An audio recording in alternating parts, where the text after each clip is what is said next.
Colin?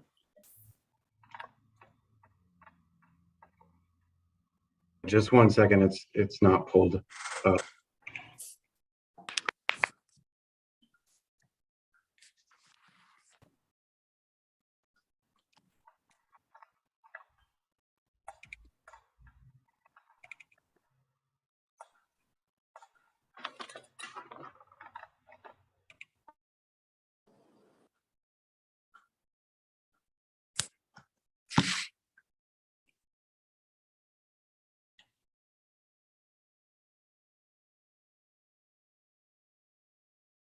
Sorry, I think our network is a little slow right now, but I'm pulling it up.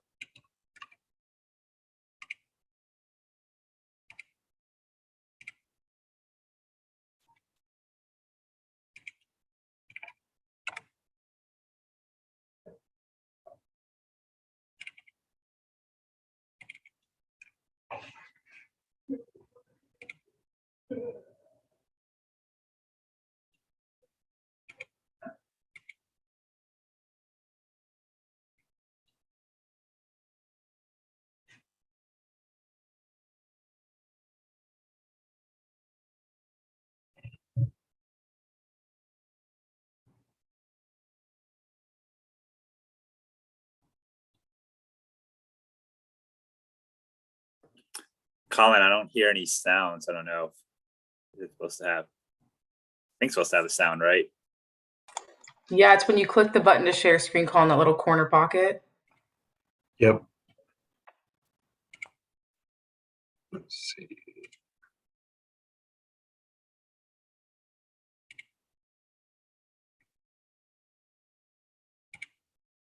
Yeah, it's not.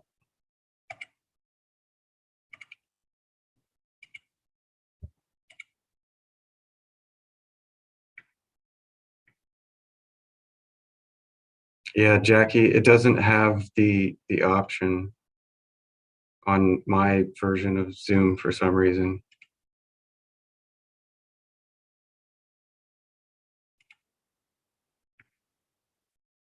Oh, let me see. Okay. Comments or remarks. Starting over. Due to COVID-19, this meeting will be conducted as a Zoom meeting pursuant to the provisions of Assembly Bill 361, which suspends certain requirements of the Brown Act. This meeting is being live streamed on the CCTA website. The chair will call upon members, staff, and other speakers by name. Please speak clearly and state your name before giving comments or remarks. Persons participating via Zoom with their cameras enabled are reminded that their activities are visible to viewers. Members participating by Zoom wishing to speak should physically raise their hand and unmute their mic when called upon. Members should mute their mics when done speaking. Citizens participating by Zoom wishing to speak should use the Raise Hand feature or dial *9 if participating via phone, and the chair or staff will call upon them at the appropriate time. Citizens will have 3 minutes to speak. After 3 minutes, staff will lower their hand and mute their mic.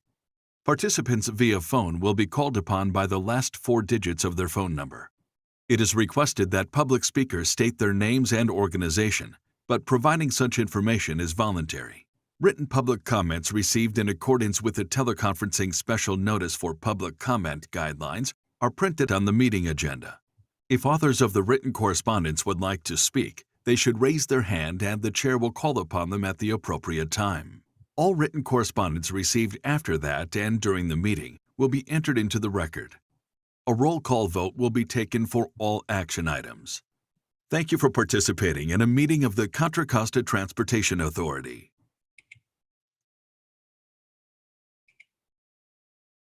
All right, thank you, Colin. Next, we'll move to conduct a roll call. So Jackie, if you conduct a roll call, please. Okay, Member Bana, Here. Member Boardman, Here. Member Costa, Here.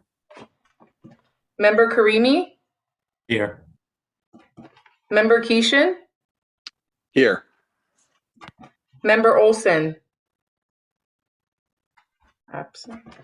Member Pinkham, Here. Member Riley, Here.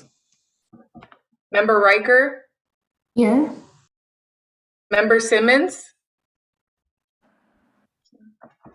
Vice Chair Dugan, Present. Chair Sarmiento. Here. Okay, we have all members present except for Member Olson and Member Simmons absent. All right, thank you, Jackie. And before we continue, just to let the group know, I'm actually feeling a little bit under the weather today. So I've asked Vice Chair Dugan to chair the meeting in my place. So Sean, if you don't mind, if you could chair the remainder of the meeting. I'll still be in attendance, but yeah, you could chair, I'd appreciate it. No problem, Robert. Hope Go you feel sit- better go soon, Robert. Go sit back and feel better. And Thanks, appreciate it. well, this is my big chance, so I hope I don't blow it. So the next item on the agenda is public comment. Jackie, have we received any public comment today? No public comment received. Okay, is there anyone wishing to speak during public comment on an item that is not part of the agenda? If so, please raise your hand and I or staff will call upon you.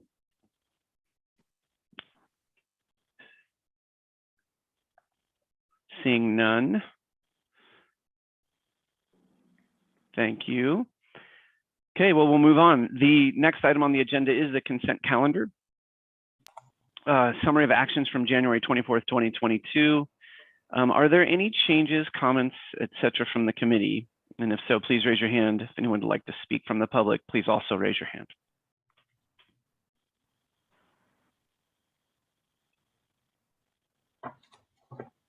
Okay. So let's adopt the summary actions from January 24th and don't we typically, I don't see this in here, but we typically adopt the meeting minutes. Is that basically what this is, Jackie? Yeah, we want to take a motion on the summary of action. Okay, do we have a motion? So moved. Moved by Member Pinkham. And a second? Yeah, I'll second it. Second by Member Riley, I believe. That wasn't, I did unmute, I was about to, but that wasn't me. That was me, Lamar. Oh, thank you, Member. Thank you. Okay, Lamar. Member Karimi. Okay. Okay, Jackie, please conduct a roll vote. Okay, Member Vana, Abstain, I wasn't here then. Member Boardman, Abstain. Member Kosa. Yes. Member Karimi, Abstain. Member Keeshan, Abstain. Member Olson. Absent. Member Pinkham, Yes. Member Riley, Yes. Member Riker, Yes. Member Simmons. Absent. Vice Chair Dugan, Yes. Chair Sarmiento, Yes.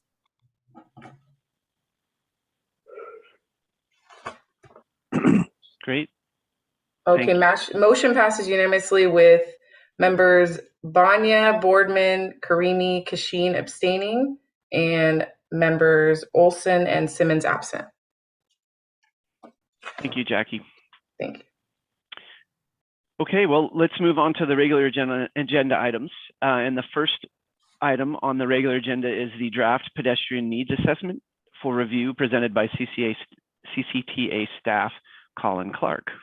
Colin, it's all you. Thanks. Thank you. So this morning, we want to give a presentation regarding the countywide pedestrian needs assessment in its draft form.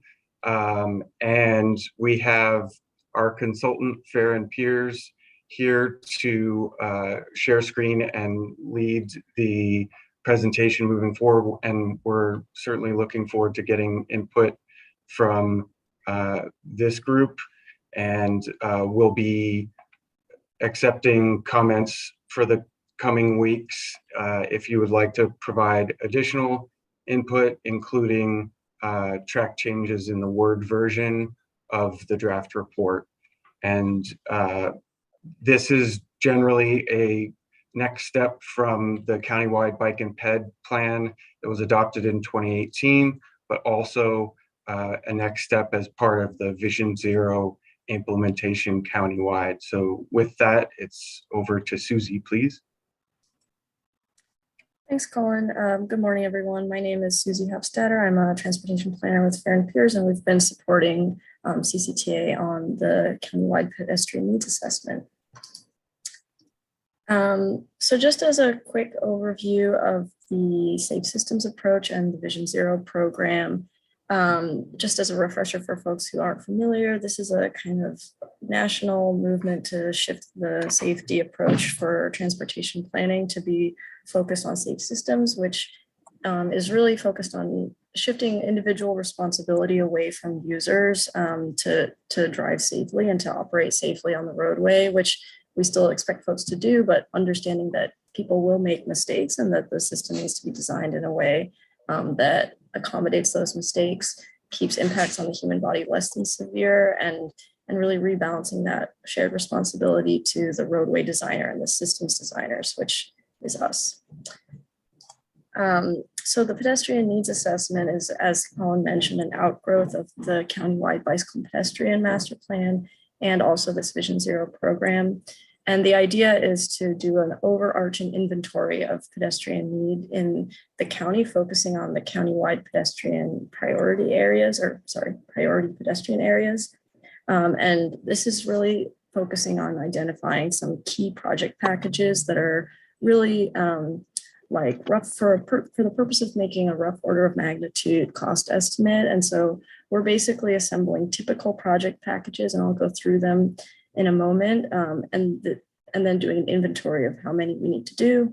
And that will create this rough order of magnitude cost that will be used for kind of an advocacy purpose at the countywide level for regional and state funding, for a potential revamp of the ballot measure for funding, and to really understand what the overarching need is. So as a refresher on the 2018 bicycle and pedestrian plan, pedestrian priority areas, they're shown in orange. This is essentially locations that have transit, commercial destinations, schools, essentially the parts of the county that are places where people will be walking, as opposed to the entire county, which has a very vast amount of rural and unpopulated land. So the idea is to really focus the investments on where people will walk. So in order to do this, our team is using a variety of data sources, and this includes a newer one called Ecopia Tech, and this basically uses AI and aerial imagery to identify locations that have sidewalk gaps and other types of infrastructure needs. And so this allowed us to have our multiplier on these typical projects and understand the magnitude of need in the county. So we essentially used the Vision Zero crash collision analysis and identified some priority project types. So these are project types that have collision profiles that are typical, and we're essentially taking countermeasures for those types of needs and putting them into typical projects. So each one of these sidewalk gaps, uncontrolled crossings, signalized intersections, corridor speed management, and lighting have a pretty wide range of projects that could be done in those locations. And we're putting together typical packages for use in this cost estimate.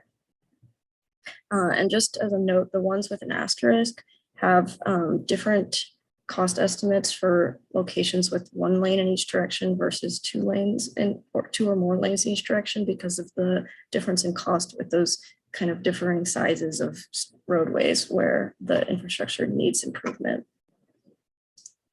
So I'm going to run through them fairly quickly. It would be fantastic for folks in this group to review the report in detail, and that way we can hear your comments. I think most people are fairly familiar with what these issues are. And so we'd just like your feedback on whether we described them accurately and whether the project types look correct to you. So the first is sidewalk gaps. This is fairly straightforward, and we're really focusing on areas that have destinations, as mentioned previously. As you'll see in a moment, these sidewalk gaps is really where the cost estimate gets very large, and we'll discuss that in a moment. But the typical menu is new sidewalk or widened sidewalk with curb ramps.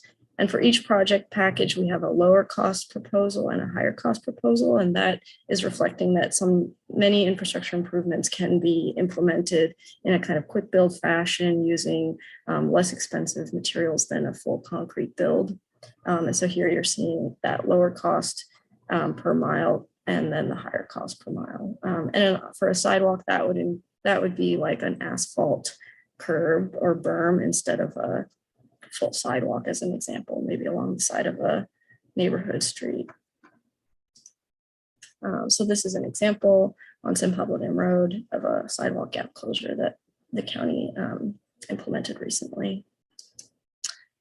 Uncontrolled crossings is a key project type, a high priority. The data shows that unmarked crosswalks are more dangerous, and that also people will often cross at legal but unmarked locations if there's a destination there. And so the high priority is on locations where countermeasures are needed to support the behaviors that people need to get to their destinations. And this is the FHWA table that many planners and engineers use to determine the countermeasures, like crosswalks, signal, flashing beacons, that kind of thing. And so using that table, a typical project package may include any of those things, but our typical packages include high visibility crosswalks, curb extensions, flashing beacons, and then on a wider street, that would typically be a pedestrian hybrid beacon with an actual stop signal. And then for a smaller street, it's very similar, but in this context, it's a little bit lower cost because there's less signal infrastructure needed to provide safety countermeasures on smaller streets. So this is an example of what a project could look like. On the left in the before, we see that people are crossing here and that there's destinations that people need to access here in El Cerrito.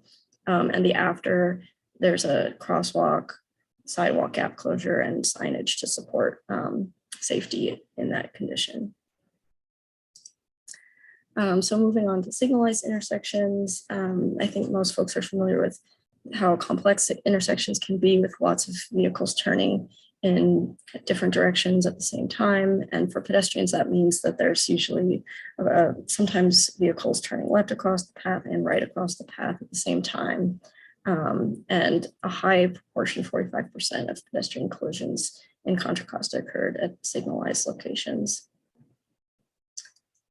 So on larger locations, multi-lane, this can include closing slip lanes. It can include reconstructing the corners to tighten curb radii, and doing a variety of signal timing changes to support pedestrian safety. And so again, the lower cost proposal in this context is primarily focused on those signal changes with the existing signal, just changing timing. And the higher cost proposal could be a full reconstruction and could also incorporate like a protected intersection if there's a bikeway as well.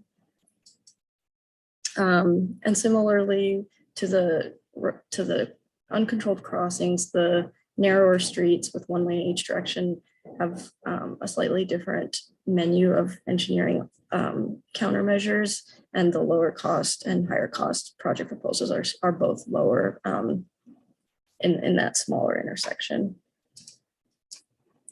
So this is an example in Pleasanton and Alameda County where a bikeway project and a pedestrian project were implemented together. This closed the right turn lane, added high visibility striping, and tightened the curb radius significantly in the protected corner there.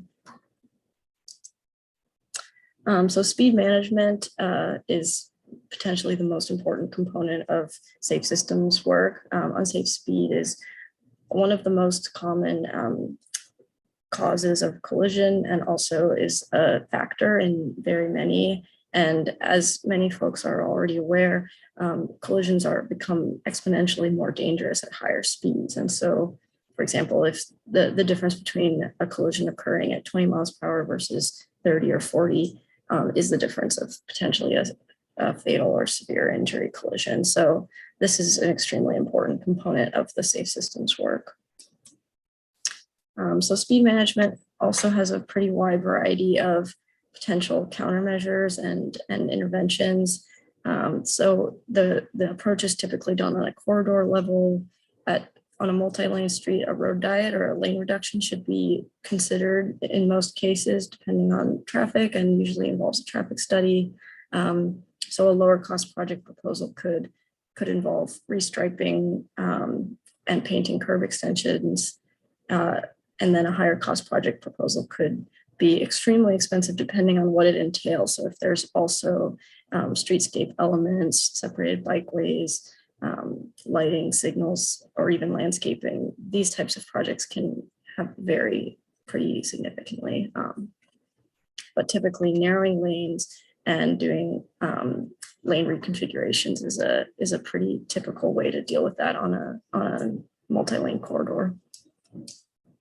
And so on a 2-lane street, which might be a neighborhood collector or a smaller roadway, the speed management strategies are different.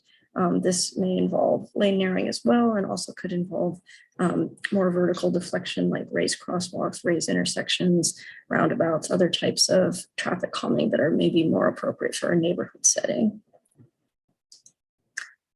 So this is one example in Oakland, again, an Alameda County example.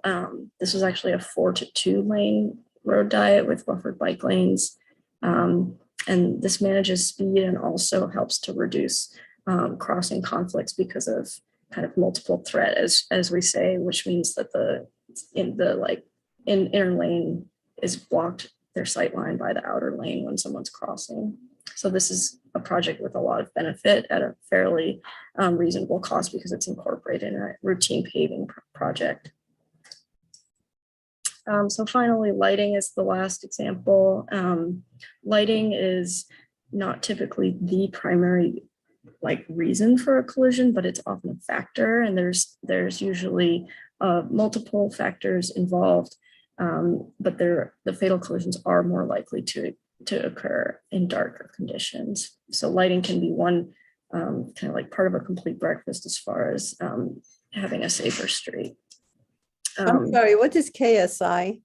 Oh, I'm sorry. KSI stands for it's an abbreviation for killed or severe injury collisions, and that's the way that we describe the most severe injury, and it's kind of the key metric for safety as far as the safe systems approach goes, because reducing that kinetic energy and reducing that impact on people is the primary goal. Thank you. So yeah, lighting can usually be incorporated in other types of projects. So the intersection or the corridor examples that I mentioned before usually have a lighting component as well, or it can be done as a standalone type of project.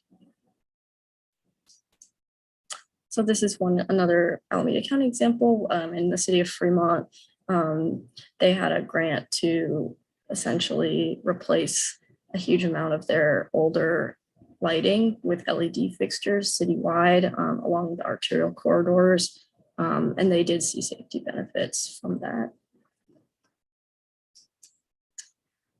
So moving on to the cost estimate component, and as I mentioned earlier, the purpose of the cost estimates is really to have a rough order of magnitude sense of what is needed at a countywide scale. And so this is a very large number that you'll see in a moment. And the idea is to really have this number in hand to be using in conversations with the region, with the state, as there's more federal funding opportunities potentially in the future, and maybe a future ballot measure to really understand what's needed. as opposed to like, this is what we have to spend, which it is, not yet. So in order to do this, we're really looking at the number of locations throughout the county where we think that these typical projects are needed. And then we made, and this is all in the report, and I would encourage you to look through it, but there's essentially an assumption made about which ones are already improved, maybe with local projects that are underway or have already been completed, as opposed to needing the improvement. And so some of these are adjusted down to account for that. And also lighting is adjusted down to account for overlap with other project types. And so using the data sources I described earlier, we're coming up with this total number to improve. That's what we will multiply by the cost estimate. And so here we have also an assumption that some of them will be at that lower cost and some of them will be at the higher cost, like the quick build versus full build option. And as you can see here, the sidewalk gaps is a significant cost generator, even when we're adjusting these down for quick build and for assuming that some are already done. Building concrete sidewalks is just very expensive. And so, yeah, that's really where the majority of this, well, not majority, but a very large portion of this cost estimate comes from. And yeah, it does come out to about $2.5 billion. And this is really just at the high level, the need overall. And this would occur over many, many years, hopefully, and also with a variety of funding sources. But this is helping CCTA advocate at a regional scale for the kind of funding that's needed. So yeah, that's a very quick overview. And as I mentioned, the report does have more details about all the assumptions and analysis that went into this. Since obviously with this rough order of magnitude cost, a lot of assumptions do go in, and it would be fantastic to have review and input of whether we're on the right track with this. Well, thank you, Susie. It's good to see you again on screen, and thank you for this report. Yeah, that's a big number there. Is there any comments from the committee? And if so, please raise your hand. And I see Bill, Member Pinkham, please go ahead. Yeah, I know you didn't have an estimate on this, but something I think we all ought to keep in mind is that in the bicycle pedestrian advisory committees, and this is true for the one in Richmond that I'm on, bicycles tend to get the priority in projects. And I'm just throwing out the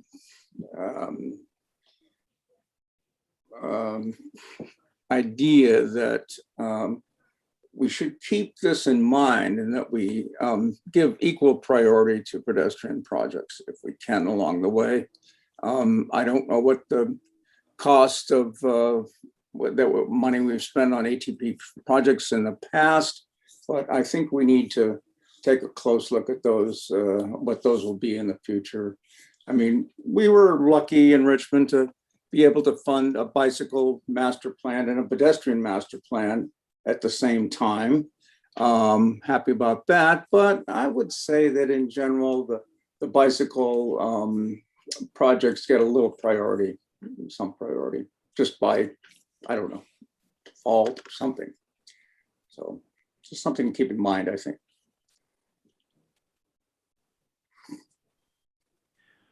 Thank you, Member Pinkham. Anyone else on the committee have any? I see Member Bono.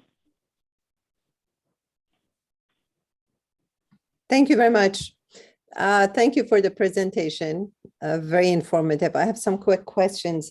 Is it just for the unincorporated county area or includes cities as well? No, yeah, this actually includes cities as well. This is all the pedestrian priority areas. So essentially the inhabited urban areas of all cities and unincorporated areas in the county. My question is specifically about San Pablo Dam Road. Thank you for the excellent job of doing pavements, sidewalks in a portion of it. But last year, a teacher who wanted to get on the bus was killed. speed is horrible over there. And we don't even have one crossing, one hybrid beacon crossing. If you compare it to San Pablo with similar traffic, they have San Pablo Avenue. They have multiple hybrid signals. We don't even have one. Are you planning on having any? So this is a CCTA cost estimate that's not really applying this to any specific locations for this project. This is more of a high level policy document. I know that there are some staff from Contra Costa County on the line who just did their own separate bicycle and pedestrian master plan for unincorporated areas. And I don't know if now or maybe at another time they can address kind of that local project need. But that is definitely the type of thing that this cost estimate is describing and would be essentially captured in this.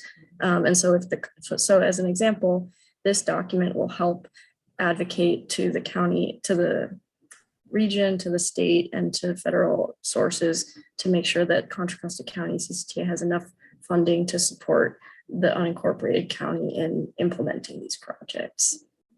Thank you. You mentioned the cost. Do we know the budget as well, at least per year?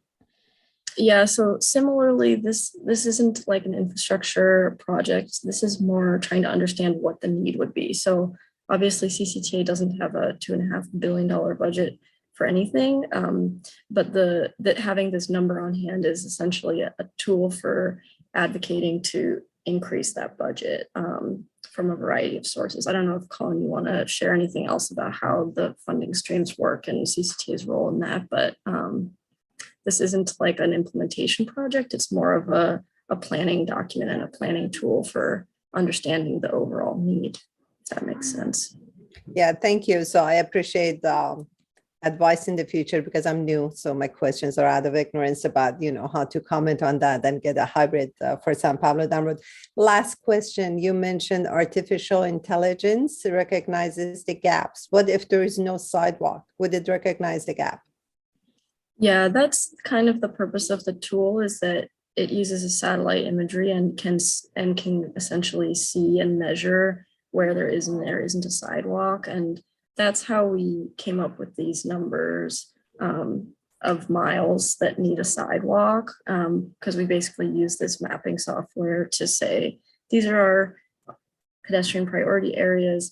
This is where the tool is showing us there already is a sidewalk, and this is showing where there isn't. And so this really big $1.5 billion cost estimate comes from where we know those gaps exist, thanks to this AI tool that we used. So it's not by comparison with the adjacent area, it actually measures if there is a sidewalk or not. Yeah, it like uses the satellite imagery to kind of look at it. Thank you. Thanks. Are there any other comments from the committee on this item? One thing that has come up before, at least in my mind, is this.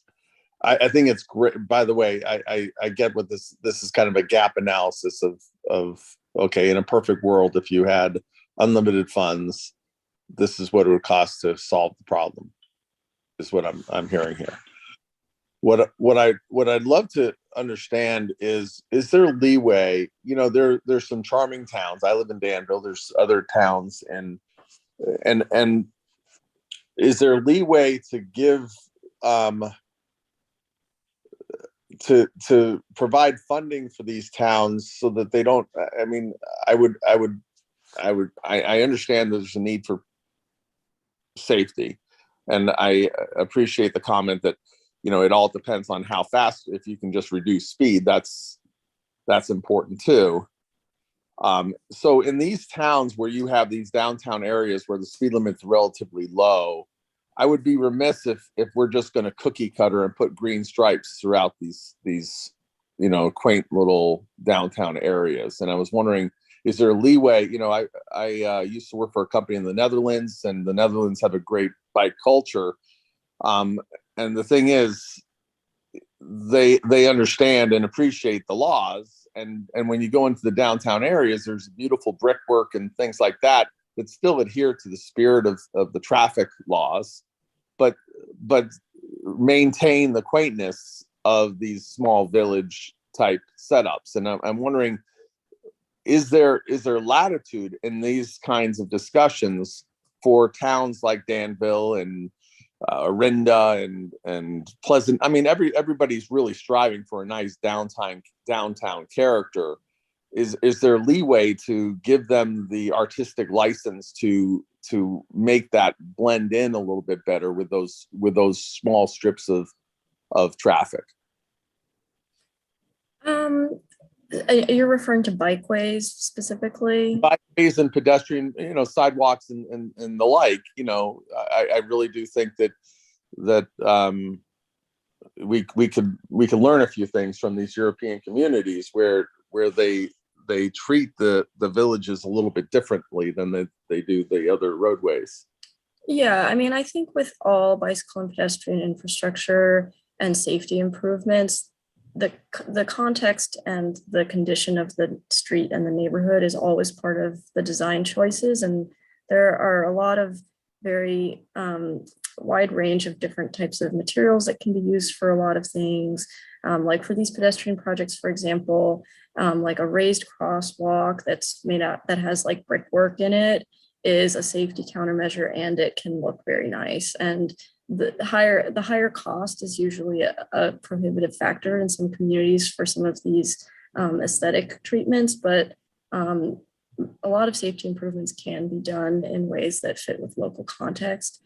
I'd say that narrowing streets and controlling speed via like width and space can help to bring speeds down to a point where maybe lots of like orange signs and flashing lights aren't necessary, right? So like thinking about the street holistically and how to manage speeds and conflicts in a way that has the safety outcome that's wanted can be done in a lot of different ways. So I'd say at a high level, yes, the local jurisdictions have a lot of flexibility to design a street in a way that works well.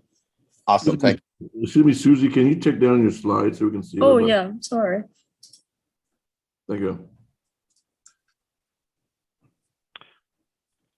Okay, I am not seeing any other hands raised. Is there any other comments on this item from the committee?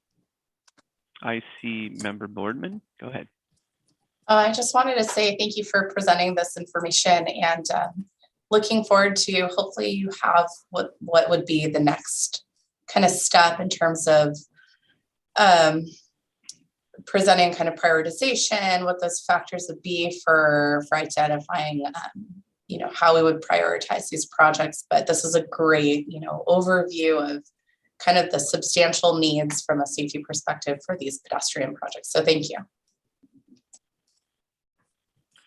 Thank you. Member Riker, go ahead.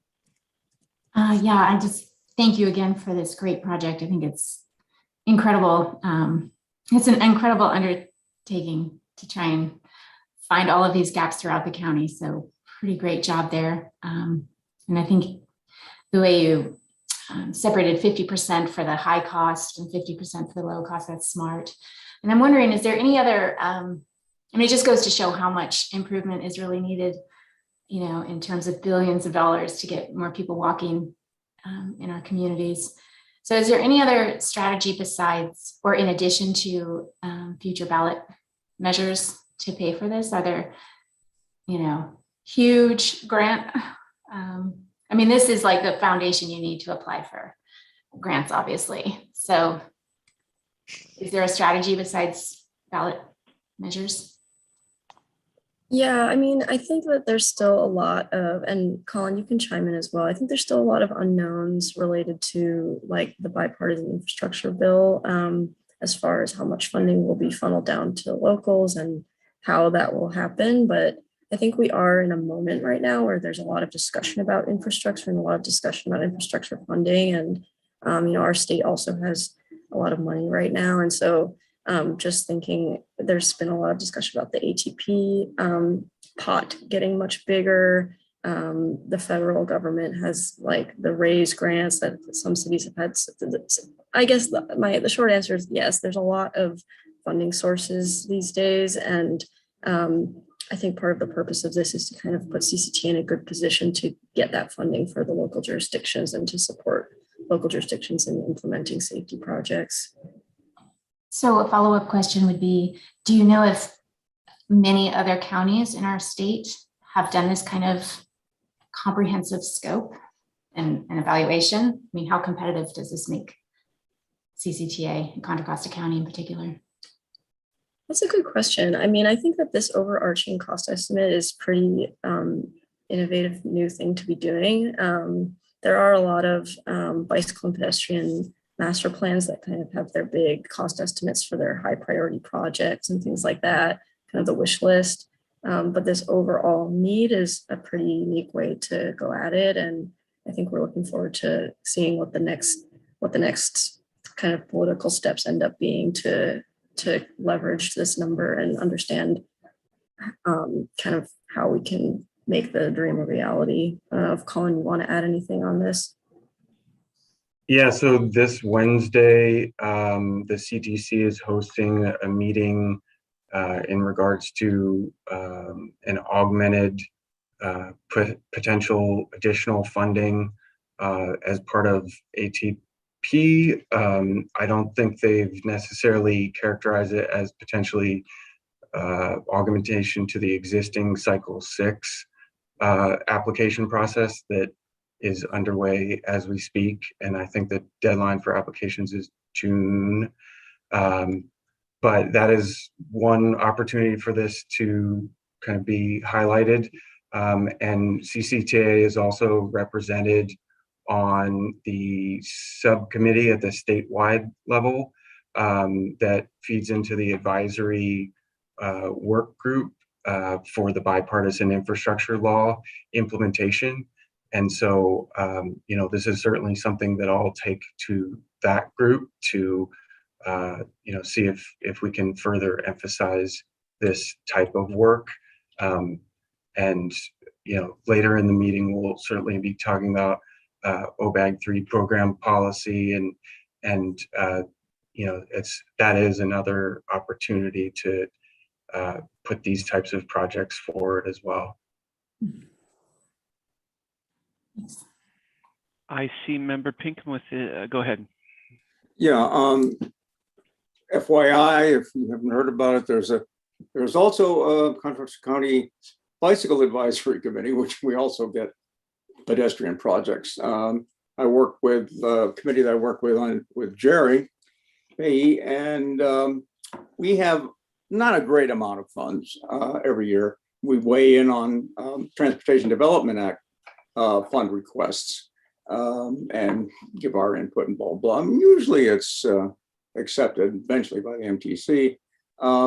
It's a minor source of funds, but committee looks very friendly, looks very happily on jurisdictions that have alternate funding or additional funding. So that's one organization that you might think about applying to, or at least giving a heads up to your individual jurisdictions. Thank you, Member Pinkham. Member Bana, I see you next. Go ahead. Thank you. Since this document is important for future advocacy, as you mentioned, I noticed the map is heavily colored in areas that already have lots of pedestrian and bike paths, like Albany, Berkeley, and other areas, while El Sobrante had only one little line on Appian Way. How do we provide feedback? The public could provide feedback, you know, to get more color in our area on the priority map. That's a good question. This map was developed as part of the Bicycle and Pedestrian Master Plan in 2018, and the colors are really focused on areas that have schools, destinations, transit. And so it was developed really as like to describe all of the areas where people need to walk, as opposed to like setting a priority. So it does have the word priority in it, but that's really to kind of emphasize that these are the places where there are walkable destinations, rather than like ranking cities against each other. So it's based on density of activity essentially. We don't have But- any density of activity because we have no bikeable or walkable paths at this point. We would like to get it started. So we are deprived and then get further deprived because of that. Yeah, thanks for that feedback. I think that the Contra Costa County ATP that's in public draft right now, the active transportation plan for the county might be a good place to make that comment and help to kind of get things rolling in unincorporated county areas that don't currently have much development yet. Could you provide the link in the chat, please? I appreciate Yeah, it. I can look it up and send that. Thank you. Well, thank you, everyone, for the great conversation. And I do see you unmuting. Member Keishan, did you want to add something? Doing my best trying to field this. No, sorry, that was accidental unmute. Oh, okay, no problem at all. No problem at all. Well, I do see Member Sarmiento. Go ahead with your hand up. All right, thank you, Vice Chair. Committee Member Banya, I'm Contra Costa County, and I could follow up with you with any more specific questions on El Sobrante and provide you, because I don't know, Susie, if you have capability to add the chat here, because I don't. But yeah, I said that, but there's no chat. So. Yeah, there's no chat. I apologize. We do not have a chat for these committees. However, we can always send out an email after the committee meeting. Yeah, the link is just activecontracosta.org. So. Thank you. Yeah, Committee Member Banya, I'll follow up with you after the meeting about your questions. So. Thank you. By the way, my last name is Bana. Thank you. Bana, sorry, my apologies.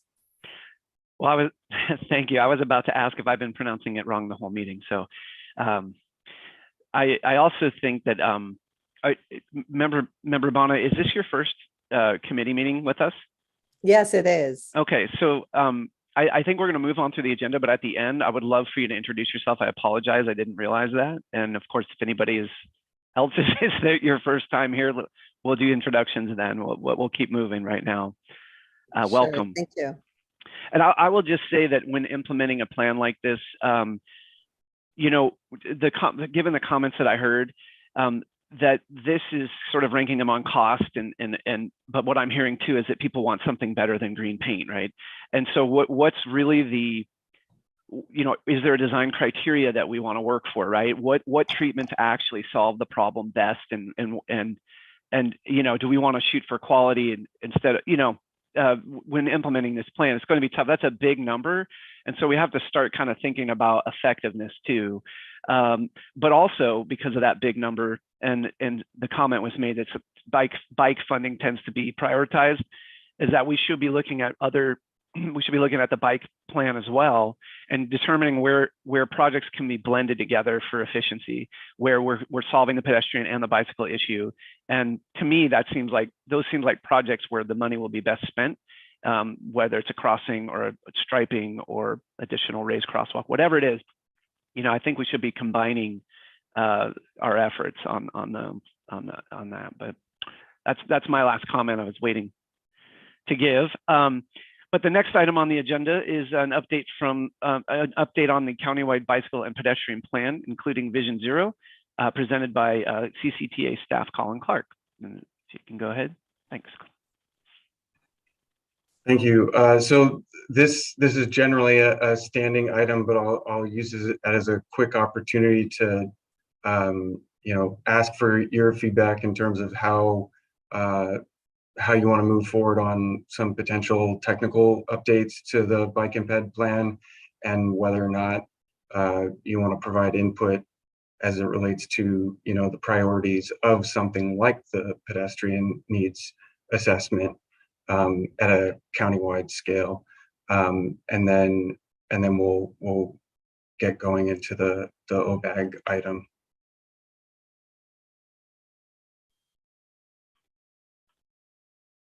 Thank you. Are there any comments? I see Robert with your hand up. Go ahead. Yeah, just one question for Colin, and maybe let the group know. Like, what's the I guess the schedule or process for updating the network maps in the bike ped plan? Because I know, it was adopted in 2018, and I'm sure a number of jurisdictions, including the county, updated their own, created their own local active transportation plans, bike ped plans. So I'm curious when we'd have the opportunity to incorporate that into the countywide bike ped plan.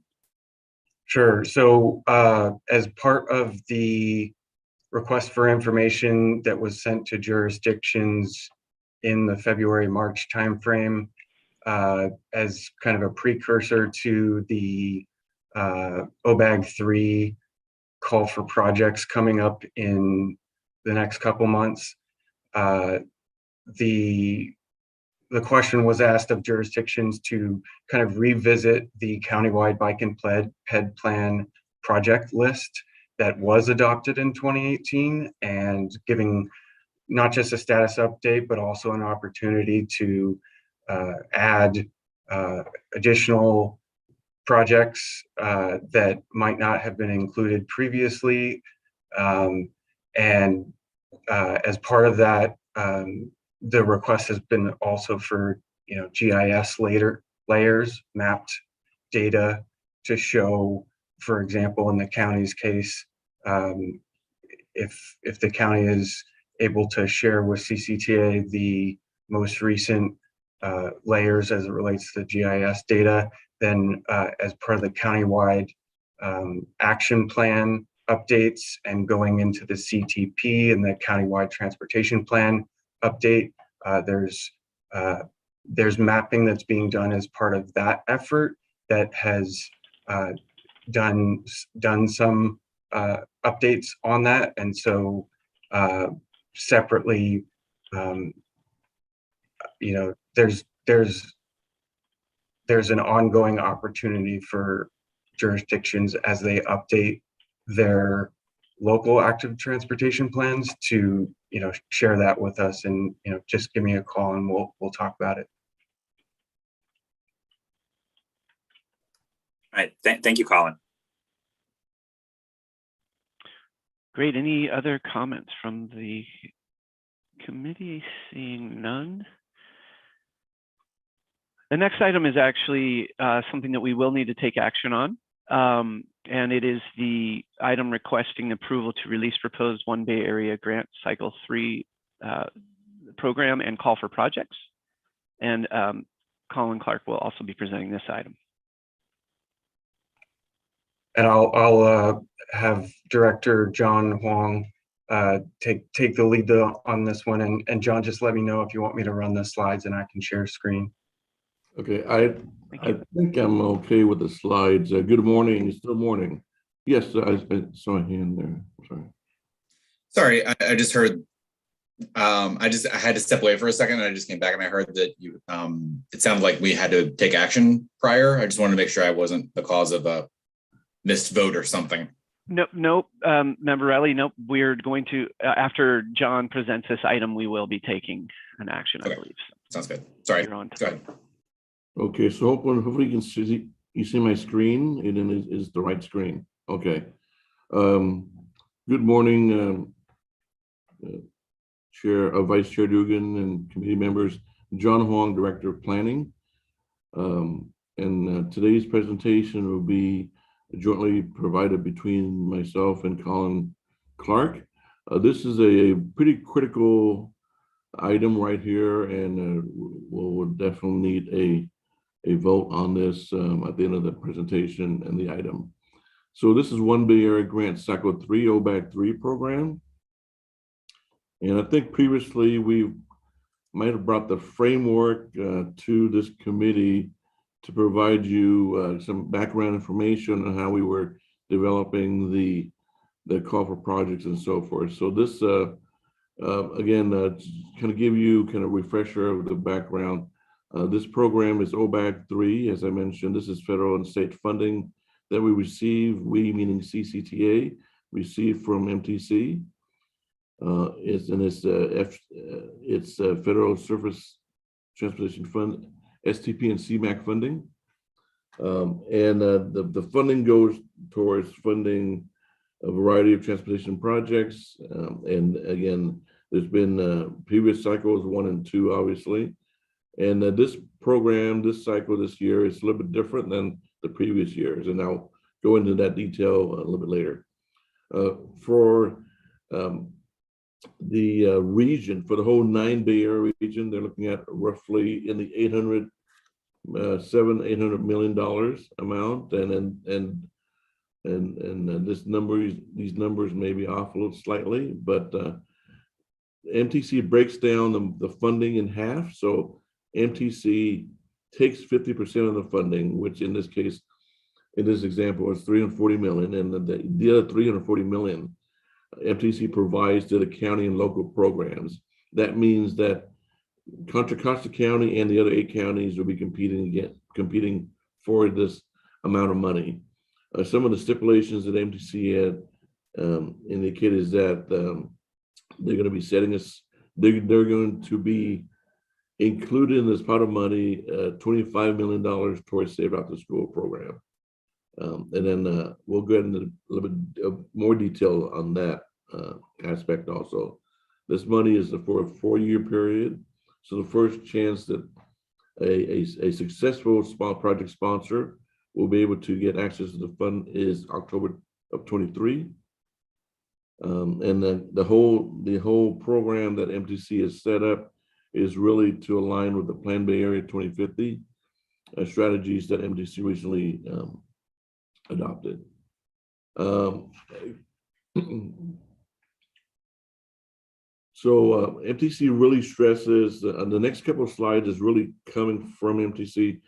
MTC is really stressing, focusing the investment on priority development areas, PDAs, and equity priority communities.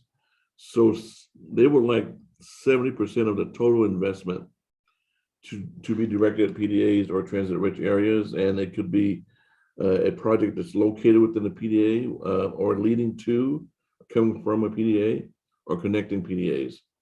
MTC is really focused on active transportation, which is primarily bicycle and pedestrian projects, as well as Save Out the School, which I mentioned earlier. And again, a lot of these projects, the more the projects located in PDAs, the better the scoring or the chance that the project will be selected. Keep in mind that there's a 2-step prioritization this time around, which is a little bit different than past cycles, whereas CCTA will come up with our own project list and then we'll submit it to the region. And then MTC will also do a prioritization of the projects that they receive from the CCTA. As project sponsors, especially applicable to cities, towns, and the unincorporated county, you'll need housing, complete streets, safety plans, and PMS, payment management programs. You have to meet their requirements in completing those documents. So now we're talking about Contra Costa County wide now. CCTA, as a planning agency, will be receiving roughly about $1 million a year. And that leaves approximately $47 million as a target amount. MTC wants CCTA to nominate 120% of the target amount, which makes it roughly $57 million. The difference, the main difference this time around is we cannot allocate funds based on lane miles or population and so forth, like we were able to do the last couple of rounds. So this time we have to go through a procurement. We have to go through a procurement process for all projects. For the Save Out the School, the local and county programs is looking to fund about $4.8 million in total project. And that includes infrastructure and programmatic categories. These are criteria that we've included in our policy, which is straight from MTC. So you notice when Colin goes through the application process, a lot of the requirements is really straight from MTC because MTC is going to use those same requirements when they evaluate the project at the regional level. So eligibility, of course, deliverability, making sure the project can be delivered. Community support, that means that the project has been identified in some sort of plan, have been vetted through the public or otherwise, other groups. And again, the prioritization within PDAs is really high on the list. Other MTC, as I mentioned, so this is a two-step process. So if you take an example of a project with 100 points maximum, CCTA scoring process will make up 75 points of it. MTC is going to add another 25 points of evaluation on top of that.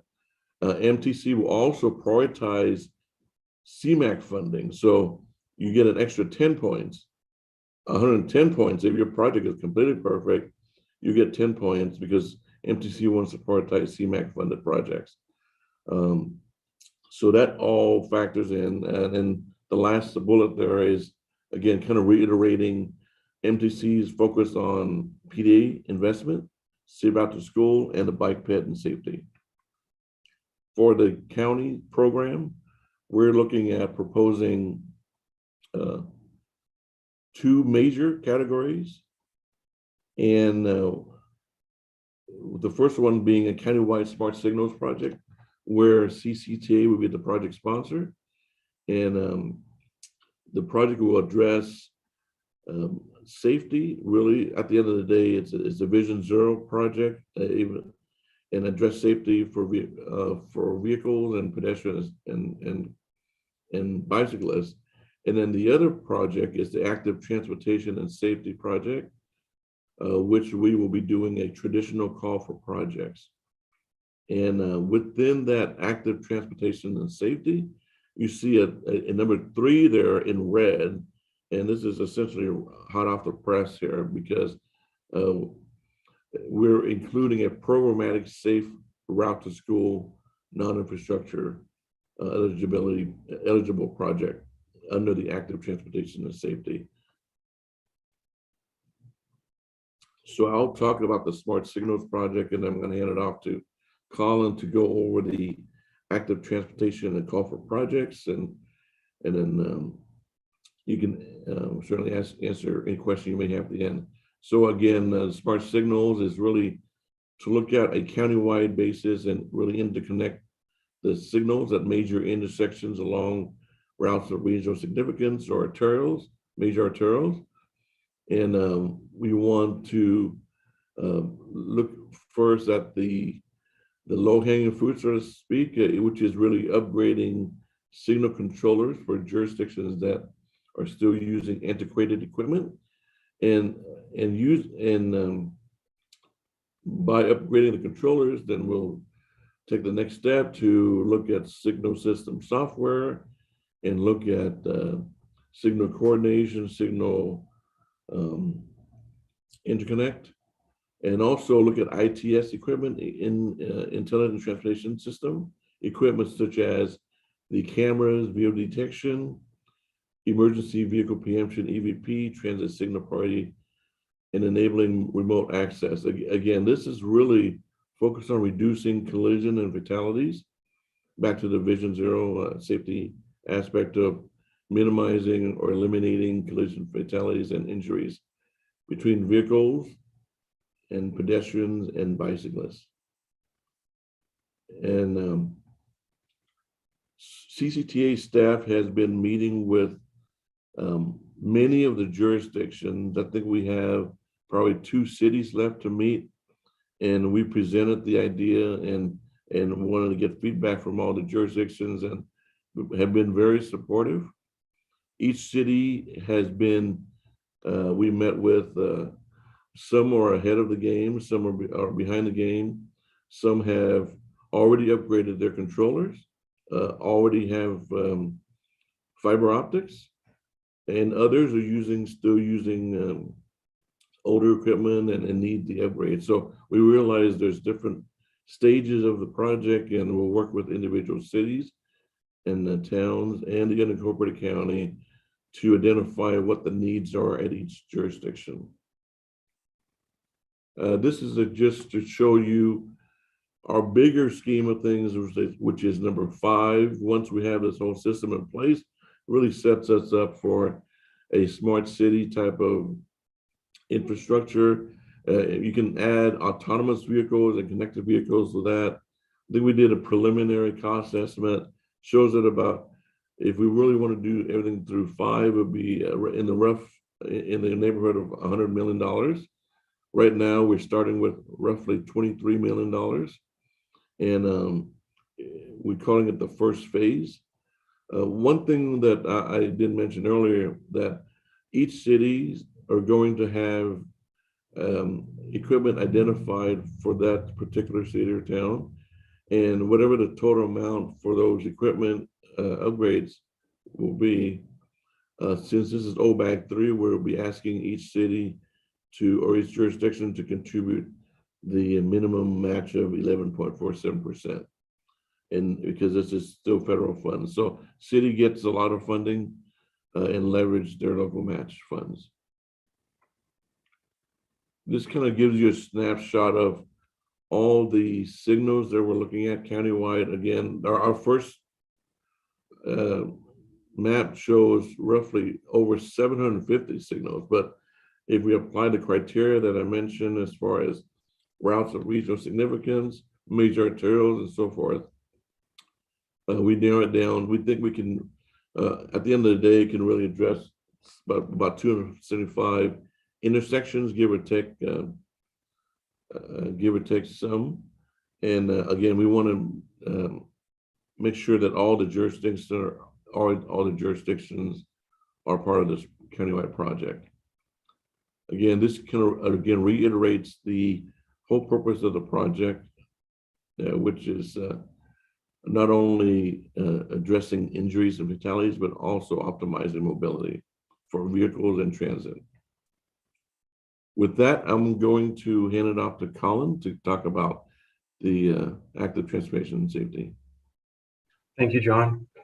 So in terms of the active transportation and safety program policy that's proposed, in addition to its call for projects that would be occurring in the next couple months, the cities and towns and transit agencies would be the eligible applicants, and additional co-sponsors are a possibility in terms of WICTAC and public health folks, water district, park district, etc.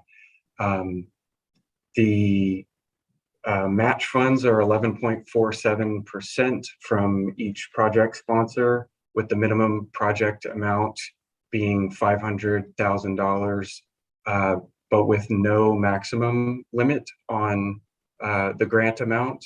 And the reason for the 500K is the amount of effort that is required in terms of accepting and using federal funds. So the proposal is for 2 projects maximum per jurisdiction, and the county being allowed up to 4 projects. And then the county would possibly be the lead again on the FAS portion in terms of federal aid secondary funds. And the countywide programmatic safe routes to school is another piece of this. And the main idea that is being encouraged in terms of the way that the scoring sheet is set up is bundling across jurisdictions. And so when there's similar scope, for example, a protected bike lane of a certain design along a certain corridor and crossing jurisdictions, something like that is highly encouraged to be bundled across jurisdictions, and there will be additional points awarded for those types of things.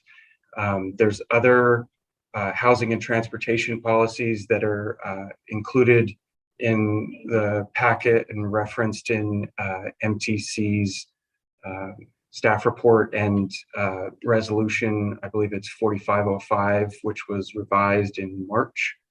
And so local road safety plan, that's what this LRSP is. The local road safety plans are required by both MTC and Caltrans if we're considering potential future funds like HSIP Cycle 11, the Highway Safety Improvement Program, in addition to OBAG 3 source of funding. So the local road safety plan would need to be adopted by each local agency no later than December 31st of 2023.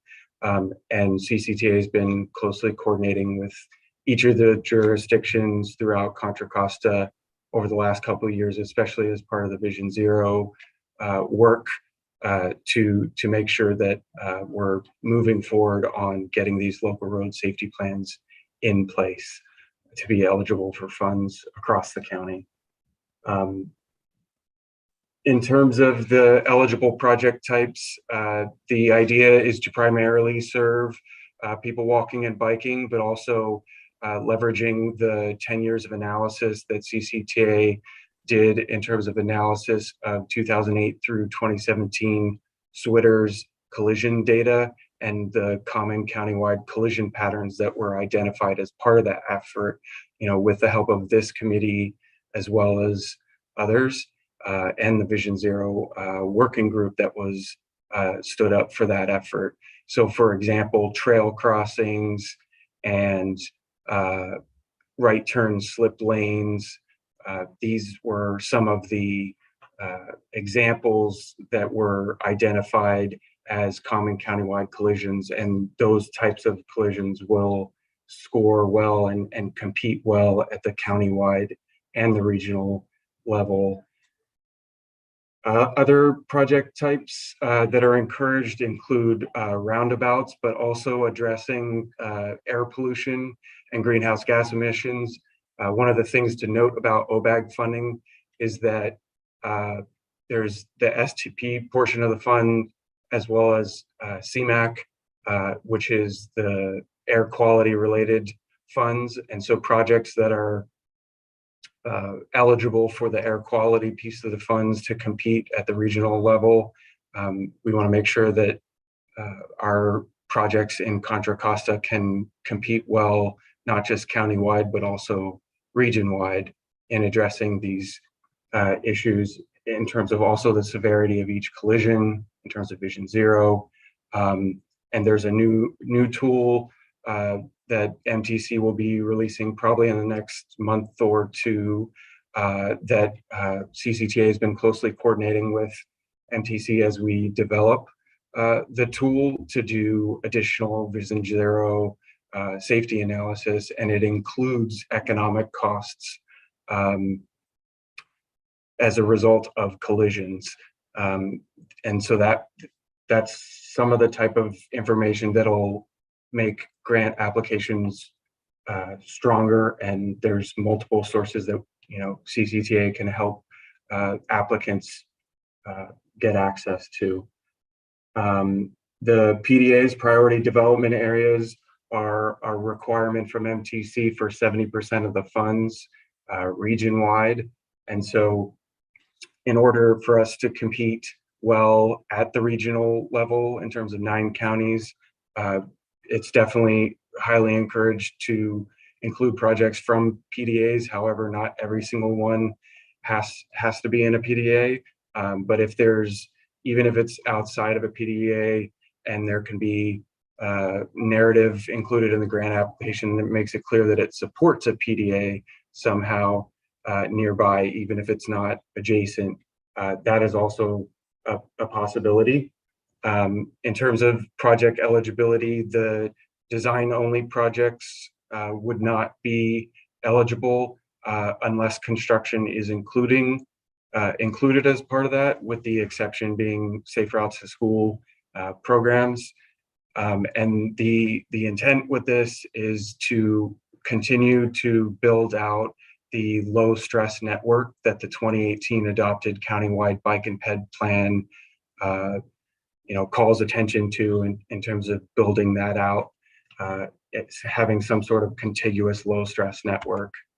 And on to the next slide is the call for projects. So MTC is providing more points in terms of ranking projects that are already included as part of an adopted plan and have a pretty well-established community engagement effort that happened as part of, for example, the CBTP, so community-based transportation plans, of which Contra Costa has more than a couple. Those projects may compete well at the countywide and regional level, and projects don't necessarily need to be included in the local road safety plan, but it is certainly an option. And complete streets projects that include repaving, those are eligible. So as long as a project includes a bike ped and complete streets portion to it, communities would be able to do paving projects as part of that. And Safe Routes to School, in particular, continuation of existing operations is proposed, and ideally a countywide approach to the Safe Routes to School programs. We won't go through it today necessarily, but there is a planned workshop in June for getting into the weeds of details of this call for projects and walking through the application form. But CCTA has tried to make it as easy as possible to integrate the application form into an online format so that it'll help with program monitoring and ease the burden on local staff in the future as we continue to move towards project delivery. And these are the common countywide collision patterns that I mentioned that are encouraged to be part of grant applications moving forward. In terms of the local road safety plans, there's been some confusion on the scheduling. The adoption date is technically December 31st of 2023. However, really the plan is highly encouraged to be completed sometime this summer, in particular because of encouraging a draft project list of some kind that it integrates a Vision Zero safe systems approach so that it can compete for these OBAG 3 funds. Let's see, next slide.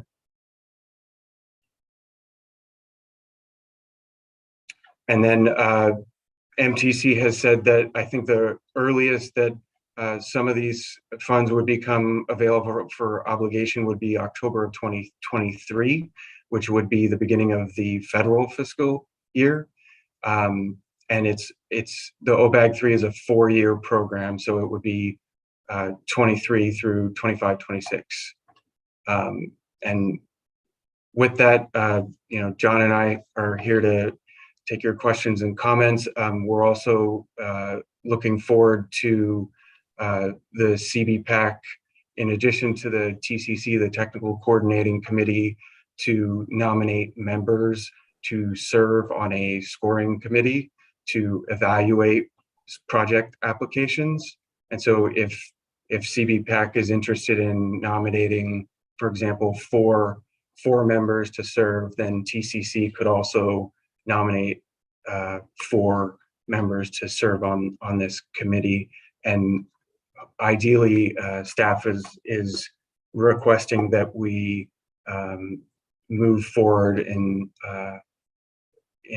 getting OBAG 3 then presented in terms of the program policy, then to the planning committee and to the board for approval.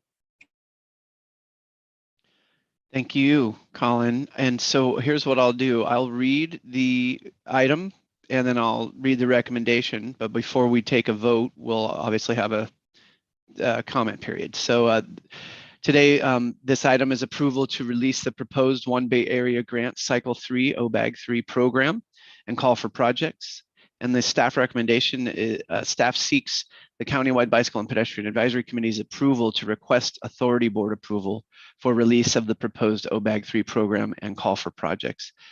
And I see one hand, and Phil, this is where we'll take comments from the committee. Go ahead, Member Bana. Thank you. What is PDA? How is it defined? It's priority development areas. Yeah, but what does that mean? What does that mean? That means that the MTC wants development to occur within certain areas that's close to transit to promote transit usage and walkability and bikeability. So there's a whole definition that's associated with that.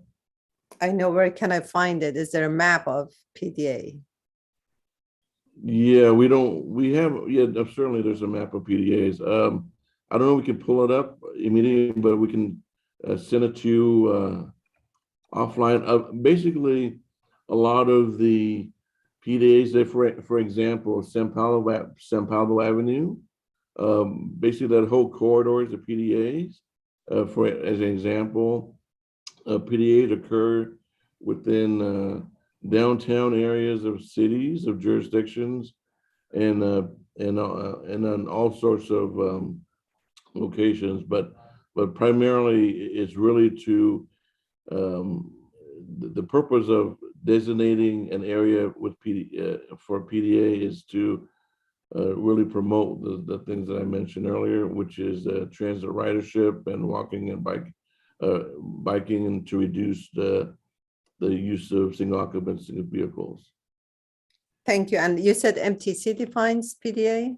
Yes, and then we'll make sure we get a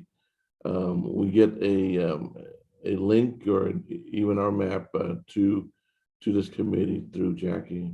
I would very much appreciate it. Thank you. Thank you. I see. I will say I was adopted in One Bay Area, the regional transportation plan for the 9 counties by MTC. Also called out in that plan or priority conservation areas as well. So, but the maps in there and the methodology for defining those, I believe, are outlined very well in the plan. But go ahead. I saw a hand from Member Riley. Please go ahead. Yeah, if you Google just PDA MTC as the first link, there's a big website with a lot of information and maps and stuff on it. I wanted to ask a question of John. I didn't quite understand what was the hot off the presses information. Yeah. School funding particularly. Yeah, because we just had another committee meeting last Thursday, and there were some comments that were received from that committee about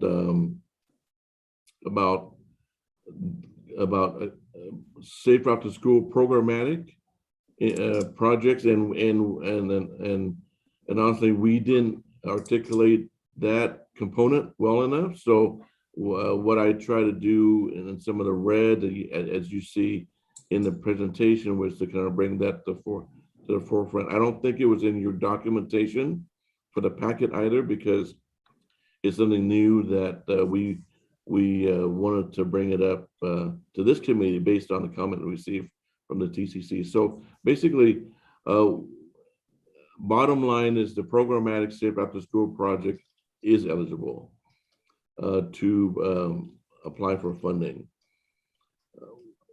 As far as setting aside or guarantee funding for that project, we referred back to the MTC policy that states that programmatic safe after school projects that are continuing because other counties do have set aside money for specifically outreach and education. So MTC in their language specify that for ongoing continuing projects, funding will be made available.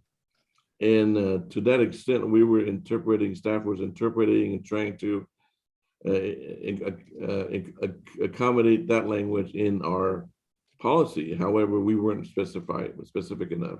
So this time we're calling out that programmatic project is eligible. And of course, we've had meetings with the unincorporated county that had expressed interest in applying for that category. So I'm sorry, I have a couple of questions about this.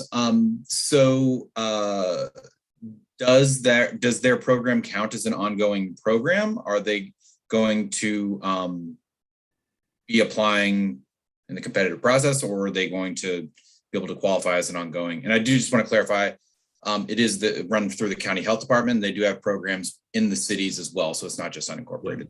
Yeah, right. So in OBAG Cycle 2, the county did have or it currently has a programmatic Safe at the School program focused on the West County only. So the county has expressed some interest in applying for a countywide program. And again, as staff, we encourage county staff to really reach out to all the sub-regions and the cities and to see if they can coalesce a project that kind of follows our strategy of combining like projects and trying to and applying for one instead of we may have like 20 Safe Out to School programmatic projects. So again, since the county has already has an existing project, so that's what our message to the counties, to try to, if they are interested in a countywide project, and certainly reach out to all the cities and see if there's anyone else interested in the same thing. Okay, so I'm still unclear about what the difference is between applying for a program versus getting funded as an ongoing program. Or is there a difference? Well, again, we revert back to the MC definition. As long as if it's a continuation of an existing program, then they qualify. Qualify for what particularly? To compete for funding. To apply. To apply, yes. Okay. Okay, and then are they going to have the same application as the infrastructure programs, or are there going to be like is there going to be a programmatic application and a infrastructure application? I know that in past iterations, it's been somewhat difficult for programs to apply using the same application process. Right. We've structured the application to be infrastructure based, but staff is in the process of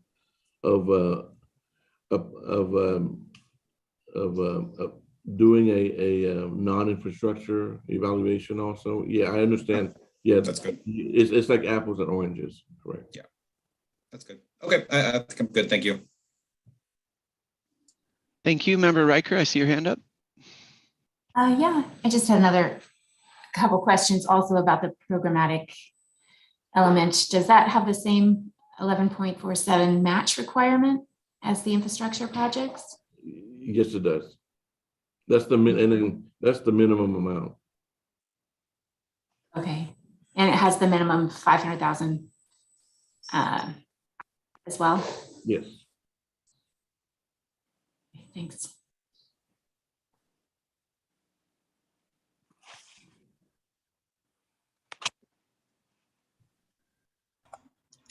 You're muted, Vice Chair Dugan.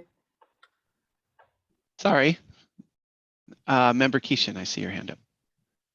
Yeah, I mean, I'm kind of putting myself in Sahalo's shoes, as a new person. What we're describing here, obviously, is this process to potentially compete. What kind of measures are we taking to increase transparency into the approval process and what happens next? Because I could imagine that these unincorporated areas or other people that might not be so plugged in might feel a little bit behind the 8 ball or a little bit at a disadvantage. So I'm just wondering, what are we doing to make sure that there's transparency here? Okay, I appreciate the question. Well, there's going to be 100% transparency as far as the call for projects and the application and the information that we're requesting and the scoring sheet. Colin, do you have the scoring sheet or the application queued up so we can share? That's something we probably needed to share with this group. Yeah, so the whole scoring process and even the review panel, we're asking to form a joint review panel that will consist of CBPAC members and the technical coordinated committee members to evaluate the projects as they come in. Once we receive everything and prioritize the projects. As far as Colin, do you have that queue up by any chance? Yeah, I'm pulling it up. And Member Keeshan, appreciate the comment and the question. The scoring sheet is 100% transparent and included as part of the overall attachment A. And so there's the application form, which is then also online. But then there's, after the application form, there's the scoring sheet. And so I'll share screen.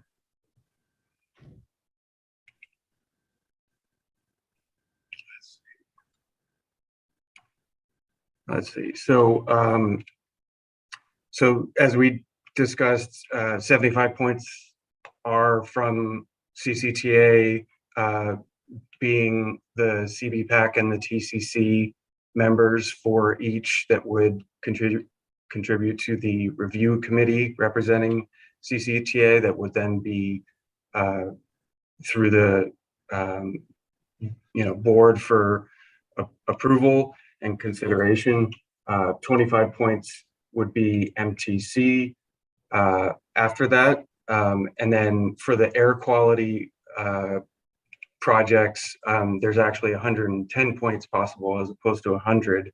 So there's that to highlight. And then as we move down to the ranking criteria, most of this is straight out of the 2018 adopted Bike at Ped plan in terms of the weighting criteria. And so safety and injury prevention as it relates to Vision Zero, for example, public health, and includes greenhouse gas emissions reduction, climate resilience, urban heat island effect issues, and then project cost and funding match. So if a jurisdiction or an applicant is going to propose more than 11.47% match, then they're encouraged to do so with the weighting criteria. Same thing with the bundled projects. And then we have the deliverable readiness, which is from MTC also.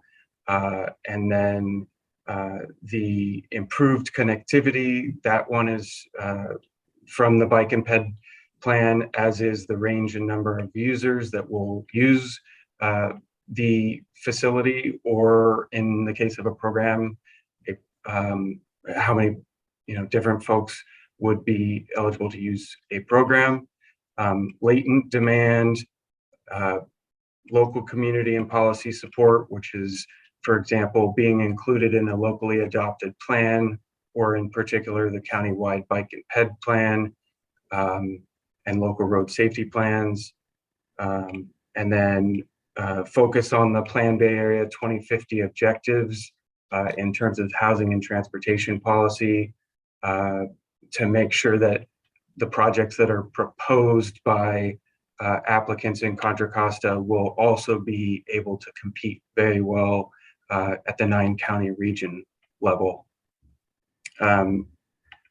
Right size vehicle parking increasing transit ridership, that plays into the PDA portion of prioritization as well.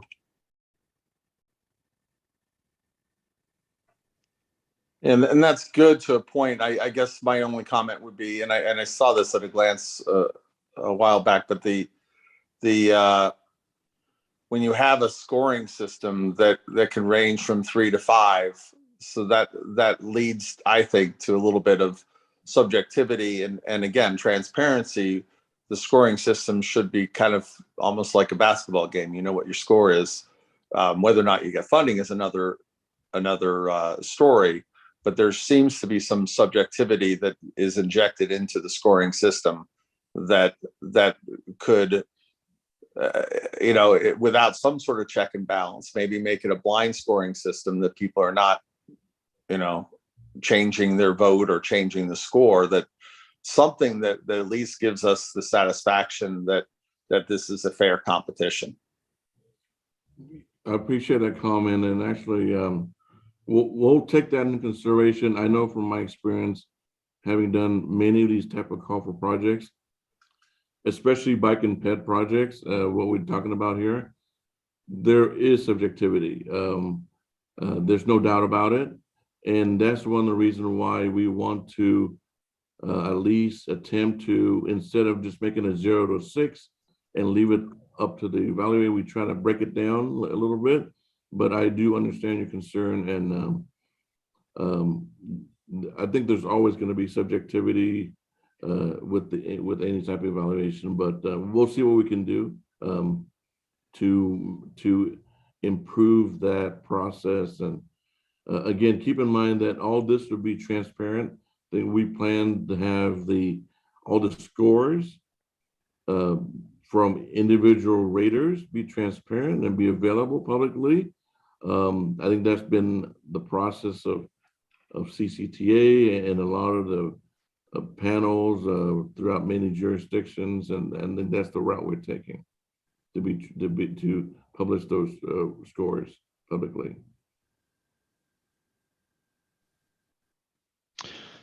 Okay, thanks, John. And I see Member Boardman, you have your hand up. Go ahead. I have a few questions. Let's just go ahead and start with, so under the scoring sheet for the local community and policy support, this specifically called out whether the jurisdiction has an officially adopted policy for adopting the safe systems approach, essentially.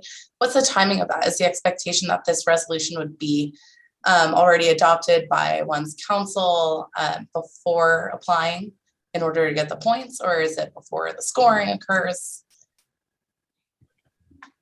In the narrative portion, the applicant is intended to clarify that in terms of, is it already adopted or is it in the works and planned to be adopted? So would one of those versus the other impact scoring? I would have to go back to the scoring sheet to see how it's written, but if that's something that people would like to see, let us know, and we'll make sure that it's integrated. Okay. Another question for you. I think this is on page 18, but there was a bullet about the scope. So any scope related to paving, in the presentation you just provided, basically we're saying that if there's a paving project that's really kind of more complete street, so there's a ped bike component, 100% would qualify, and then only 50% of, let's say, a paving piece would qualify. But then on this page 18 bullet, I'm not sure if it's super clear, because it says that paving, restriping, or streetscape shall not exceed 50% of the total project cost. So I just wanted to confirm, is it both of those, that it meets both of those criteria, or is it just that only 50% of the paving would qualify? So I think the example that was provided in the draft program policy was like $1 million project, for example. And then if 250K of that project was bike ped related, and you need a minimum of 500K to apply, that all of the 250K towards the bike ped would be funded. And then in terms of the paving portion, it would be up to 50%, I think, is the way that the policy was drafted. And so yeah, John, do you remember how this was presented?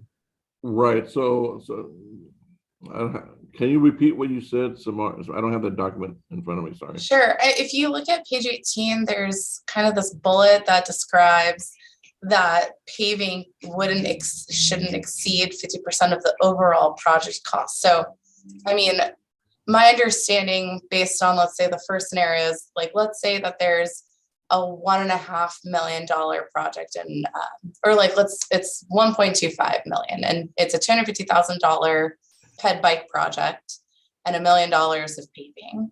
And so 50% of the paving would be 500 grand. If you try to add that to the 250 for the ped bike, then that's 750 total that may be eligible. But my question is, based on that bullet, it reads like paving cannot exceed 50% of the overall project cost. So I just wanted to get clarification here. I think that would be helpful for applicants so they understand what is the limitation in terms of trying to get coverage for those types of projects. I got you. Okay, thank you. All right. You know, we'll make sure we'll clarify that. I think it can be improved upon the language. Okay, great, thanks. And then on page 17, this is really minor, but just wanted to clarify, because I think one of if this is under the demonstration projects, or I guess it would be a near-term implementation. It mentions class 4 or paint only, but I think that may have meant to say class 3 for bike facility. Yeah, thank you. Okay, great. Okay, thanks. I think that's, and then just another question then, just to super clarify, the Safe Routes to School projects really are only for programming and infrastructure, not for planning documents. Correct. For yes. And so then it would or would not cover walk audits. Wow, you're making us tough on the smart Safe Route to School thing, huh? Well, traditionally, I think programmatic can include walk audits, but then walk audits can also be considered a planning function.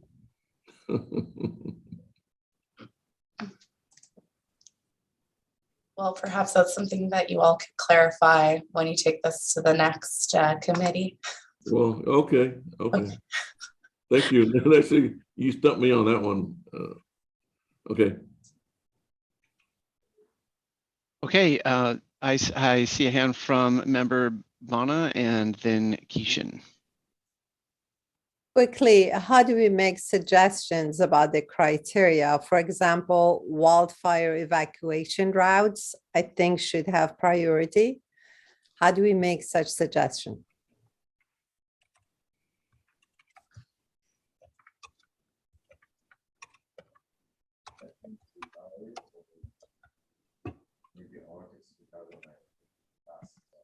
And so we'll look back into the application and see where that's applicable, and see if we can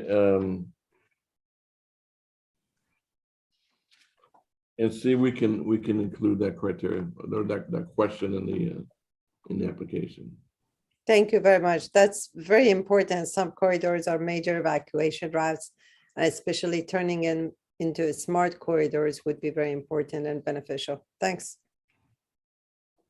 So just to be clear, if I can chime in really quickly, sorry, through the chair. Are we talking about the active transportation and safety program portion of the funds? I think so. I'm not very familiar with all the details, but I think at some point it should be considered. Okay, because the smart signals countywide project is the other 50% of the funding. So just want to clarify which. I think it includes both signaling, signals being connected, smart signaling, and also pavement. Okay, for the signals project, I can answer that. Signal project that's kind of built into the criteria already with routes of regional significance and major arterials. No, I meant being beneficial to wildfire evacuation would be a part of criteria and have some points in selecting the project. Well, for the smart signals, CCTA is the project sponsor. So at the CCTA level, we won't be evaluating that project. It's not a call for project. Okay.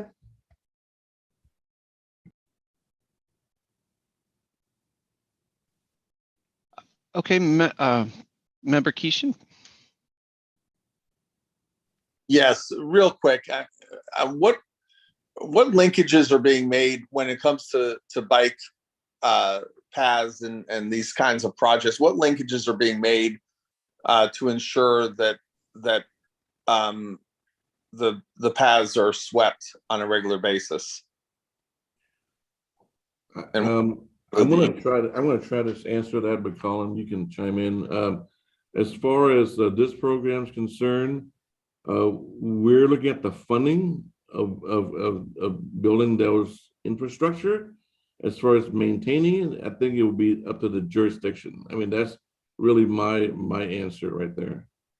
So my, and just my feedback on this is that it's useless to have bike paths, and I've encountered this, where nails or boards are put in the path.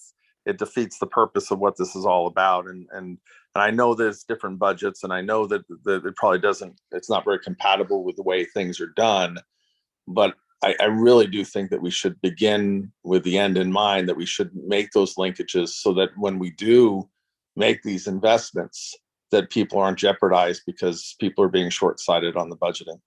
And to your point, Member Keeshan, the draft program policy does include a policy statement that the jurisdiction must have committed annual operations and maintenance, repair, and life cycle replacement costs after initial construction. So that is integrated into the program policy. But does it specifically call out the maybe the weekly sweeping of the path? I don't think it gets to that level. I don't know. Yeah, again, that's really up to the jurisdiction, the cities and the town. I mean, yeah, that's really outside of our purview for this particular program. But I mean, isn't there potential liability that we're facing that when we put stuff like this in place and we don't? Anyway, I guess it's like a multi-headed hydra. I guess you can go town to town, but it just seems like there's that missing key piece in making these programs as successful as we all know that they can be. And that's somebody raising their hand saying, no, this should be done. And this is the right way to do it.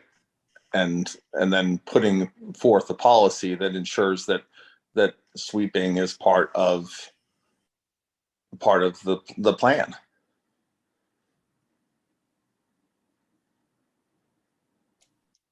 So I don't know who's, I guess that's why we're here, but I don't know who yeah, we understand your point. I think Colin did cite the language in the document that we distributed.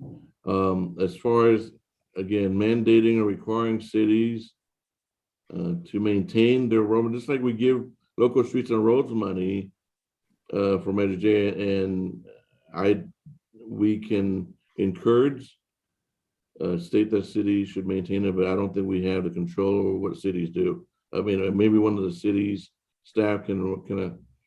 Okay. address that question. Kind of a legislation kind of thing that I should probably talk to a representative or something to make sure that these. Is that what you're suggesting? No, I think it's above the scope of this funding cycle and this particular OBAC 3. But I do understand how important it is to maintain local streets and roads, and especially the bike lane. I do completely understand that, but again, it's out of our control here at CCTA. We do provide cities local return to source money for maintenance and other roadway related activities, and it's really up to the cities to do what they need to do with those fundings. Okay, thank you. Member Boardman. Sorry, I just want to walk back my comment about walk audits. It was clearly stated that the money is that walk audits are eligible. So I'm done. Okay, problem solved. Member Pinkham. Several things. One, just to react to the concern about keeping a pathway or something clean, free from glass. It took many years before we got the Richmond Greenway built. Real happy to do it. It's an important connection between the Ohlone Greenway, the Bay Trail, et cetera. The city doesn't always have the money to clear the glass all the time, but the overwhelming importance of having the path just simply outweighs the fact that sometimes we don't have the money to maintain it as we would like. I don't think a project should be shot down just because they don't have that provision, or they can't absolutely say that they will have the money. Project and path is much more important. And a couple of other things. Maybe I misinterpreted, but wouldn't a class 4 lane be take much higher priority over class 3? Did I misinterpret that? I would think so. And the last question I have is, will there be priority for traffic lights that have let's say bike boxes, that is bike activated spots where you put your bike, and bicycle traffic lights, which aren't very many around. I've seen them in Berkeley, and that's about the only place. So 3 questions, whoever wants to answer them. I can take the last one about the last one is the bike box. Will traffic signal projects get prioritized if they have a bike signal of one kind or another, whether it activates it or an actual bike symbol on the light, as they do in many European countries? Will we have both of those? Will they get more points? So the points is not as important because it's not going to be scored upon, but CCTA, since we are working with each individual jurisdiction on identifying the project element of that smart signal, so I'll be glad to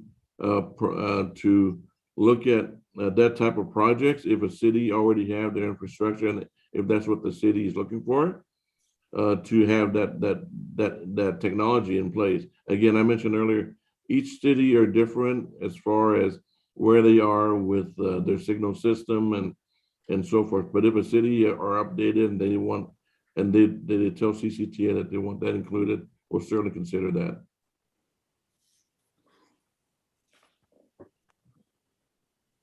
And then the class 4 over class 3, Colin? Yeah. Did I misinterpret what you say? I assume that you mean that class 4, I assume that class 4 would always be preferable to class 3, right?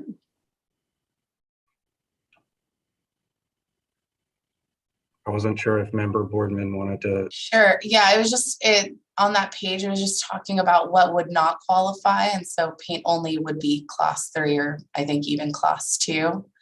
And I believe Colin had also established in the presentation that classes 1 and 4 are the high quality. Yeah, class 3 are very undesirable. I mean, it's okay to have, all right, so we have a few bike symbols on the road, but most motorists don't pay much attention to those at all. A little more attention to a class 2, unless it's somehow separated, but class 1 and class 4 are where it's at, really. Especially class 4 because they're on the streets, and class 1 paths are usually quite separate. If that's the recommendation, and Colin, we can incorporate that in. Sounds good. And just to respond to the advanced stop line bike box portion, the program policy does link to the Vision Zero toolbox. So the countywide toolbox that this group helped develop, that is something that's mentioned at least a couple times in the program policy, even if it's not necessarily explicitly mentioned in the eligible project list. Okay, good. All right. Thank you. Okay, Member Sarmiento, Chair Sarmiento, go ahead. Thank you, Vice Chair Dugan. I do have a question for Colin and John. I'm curious if, Contra Costa Health Services submits an application, would that count towards the counties for applications that they could submit? Chair Sarmiento, we knew that question was going to come up. I don't know if it was in one of the slide, but we wrote it so that countywide project does not impact the 4 projects the county is eligible for to apply. Okay, yeah, thank you for confirming. Okay, I am not seeing any more hands from the committee. And in a moment, we'll move on to public comment on this item. I had a question for you, John or Colin. The agencies that are eligible to apply, I see that there are co-sponsors that are special districts and things. Can you please clarify if this is what that means, what co-sponsor means, and is, for instance, I'm speaking on behalf of the East Bay Regional Park District, wondering if we're eligible to apply for the county portion or just the MTC portion. But. Yeah, Colin, you wanna address that? I have my own answer, but why don't you address that? Yeah, I guess so. The thought is there's a single agency that is the lead applicant as it relates to both receiving funding and dealing with the administrative side of things. And so the co-sponsor would not count as it wouldn't count as one of their applications. Right, yeah, we ideally want actually one project sponsor. The other one can be a partner or whatnot behind the scenes, but really one project sponsor. So in the example of East Bay Regional Parks, if you're eligible to apply, then you can be the project sponsor. If you're not, then you can just partner with a jurisdiction that's eligible. Okay, yeah, it didn't list special districts as an eligible applicant, so I was wondering if it was just an incomplete list or if it was different than MTCs. We've typically you're laughing, but did you miss that one, Colin, or am I? Apologies. There was something outside my office. I apologize. Oh, that's okay. Pay attention, Colin. Come on. I was hoping you're going to say I forgot. Yes, you can apply. No, but typically the Park District is eligible to apply for OBAG funding, but on behalf of the PCA, not the PDA portion, so the conservation areas, mainly the Bay Trail. So I just was just was clarifying. But if the park district wanted to apply, we would need to partner with a sponsor, it sounds like. I did hear something to that effect from MTC as we coordinated with them. However, I believe the funds from MTC rely on a policy that generally refers to local public agencies, LPAs, which I think refers to a Caltrans master agreement in place. And so if East Bay Regional Parks has that, then I suppose they would be a lead applicant. Okay, and we do, I believe. Okay, if you have that, then you're eligible then. Yeah. It's like Okay. transit agency. Okay, thank you. Are there any members of the public here today that would like to comment on this item? If so, please raise your hand.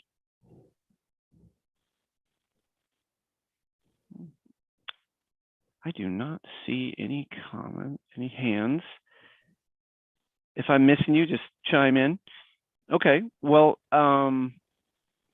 seeing none, I will raise this as a motion or ask the committee, do we have a motion to approve the release of the proposed ABAG 3 program and call for projects?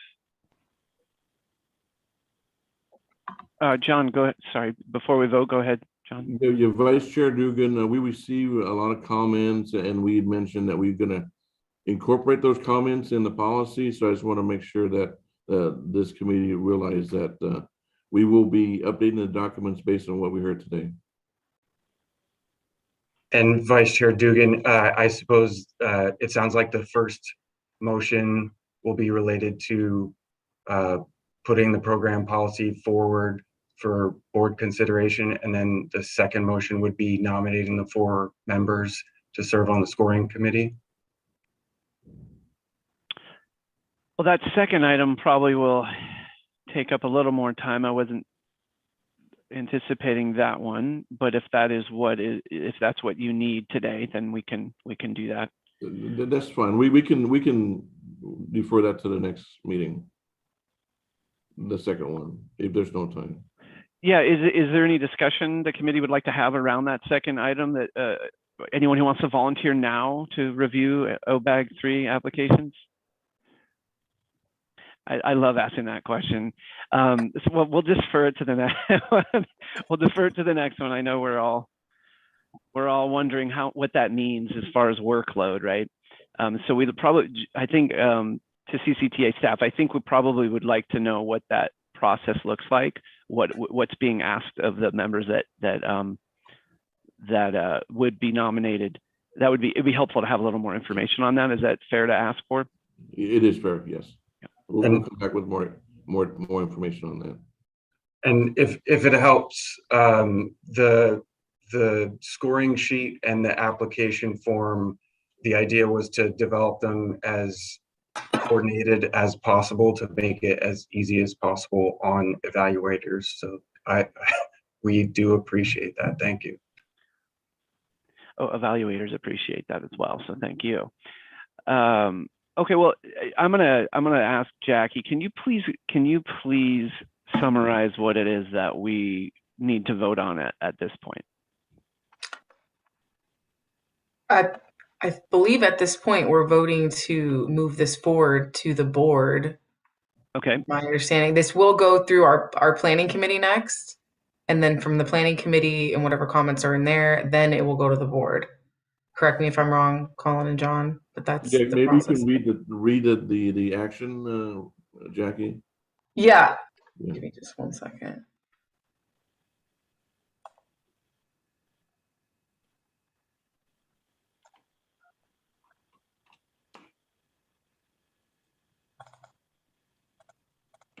So it would be staff seeks the Countywide Bicycle and Pedestrian Advisory Committee's approval to request authority board approval for program and call for projects. Do we have a motion?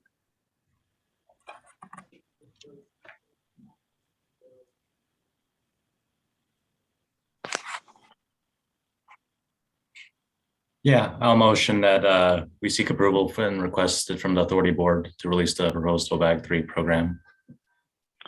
Thank you. We have a motion from member Karimi. Do we have a second? I second it. And a second by member Boardman. No, it was member Bonna. Oh, sorry. Wow, I'm just failing. Second by member Bonnet. Thank you. You unmuted at the same time, though, to be clear. Well, Boardman has a pretty good name. Okay, well, I think then let's take a roll call vote, please, Jackie. Okay, member Bonna, Yes. member Boardman, Yes. member Costa, Abstain. member Karimi, Aye. member Keeshan, Yes. member Olson, member Pinkham, Yes. member Riley, Yes. member Riker, Yes. member Simmons, Vice Chair Dugan, Yes. Chair Sarmiento. Yes. Okay, so the motion passes unanimously with member Costa abstaining and members Olson and Simmons absent. Thank you for clarifying that and for that. I want to apologize. I was not anticipating this meeting going this long, and I do need to jump off and pass it back to Chair Sarmiento. But before we did that, we're going to move on to other business. And I just wanted to give our new members real quick, and I'll stay for this because I want to meet you.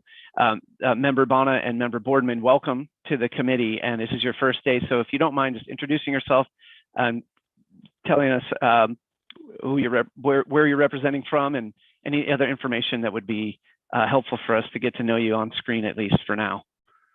And then we can start with you, member Bonna. Thank you. I'm excited to be here, and everyone, please be patient with my questions out of ignorance. My name again is Sohaila Bana. I'm a retired engineer. I used to work at Caltrans, electrical engineer. I got my PhD from Cal, worked there for about 20 years, and just retired last year. And now I'm active in the community, specifically El Sobrante Richmond community in El Sobrante Valley, with wildfire safety, public safety, improving the community, and many other things. And I'm glad and excited to be here, part of the team. Thank you for the opportunity. Okay, I have a question for committee member Bonna or Colin. I guess I'm curious which position in the CBPAC, I guess you're in, because I know I assume you're not the West County rep. You might so I'm just curious which position, and maybe it's more of a question for Colin, maybe or Jackie. Do you know? Can you repeat that? Sorry. So for committee member Bonna, which I guess position, which rep is she for the CBPAC? Because I assume it's not the West County citizen rep. I'm the West County guy. Yeah. So Colin, if you could clarify. Right. So member Bana is, if I hope I pronounced it correctly, is representing both seniors in terms of people, I believe 65 and older, and people with disabilities. So she's technically an at-large countywide member. Okay, that answers my question. So thank you, Colin. Welcome, member Boardman. Okay, I'm Smadar Boardman, and I think I'm representing TransPAC. Is that right? Okay. I'm also the city traffic engineer for Walnut Creek.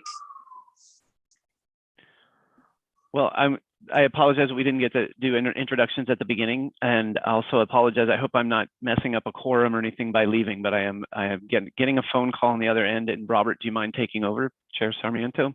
No, I don't mind. So okay. Thank you for covering for me for the majority of the meeting. Absolutely. Vice Chair Dugan. Thank you, everyone. All right. Bye. All right.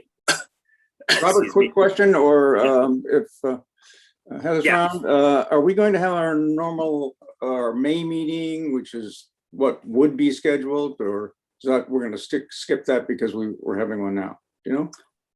That I'd have to work with Colin Okay. and John. Okay, sure. But I guess because it's already regularly scheduled, we'll keep it on, keep it on your calendar for now. And, Colin or Jackie will follow up with the committee if there's, any, changes, cancellations.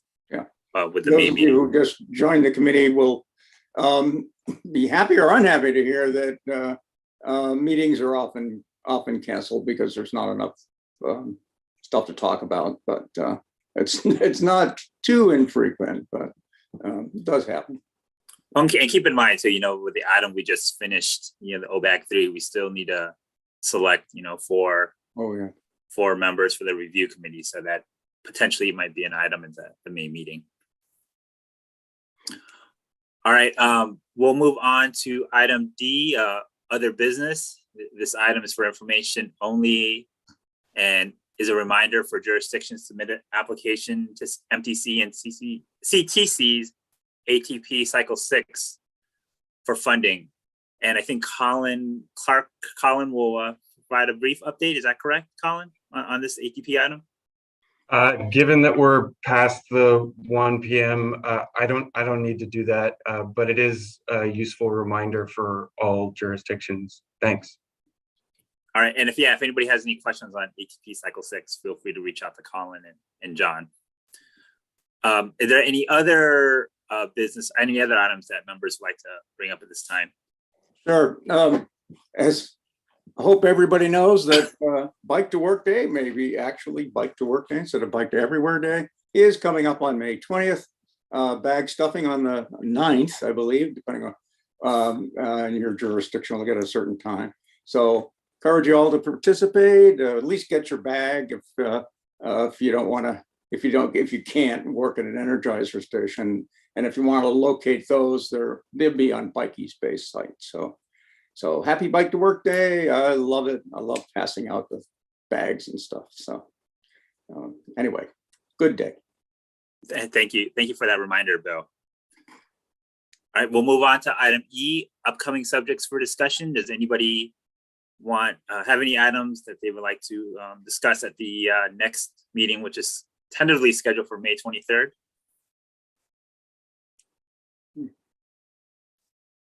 Right, I don't see anybody with their hands raised, nor anyone they're speaking up. So yeah, I guess we'll follow up. If there's any items you'd like to have heard at May meeting, please just reach out to Colin. With that, we'll move on to item 5, which is adjournment. The next, as I mentioned, the next regular meeting is May 23rd at 11 a.m. So thank you all. And this meeting is adjourned by my clock, 1:16 p.m. Thank you all.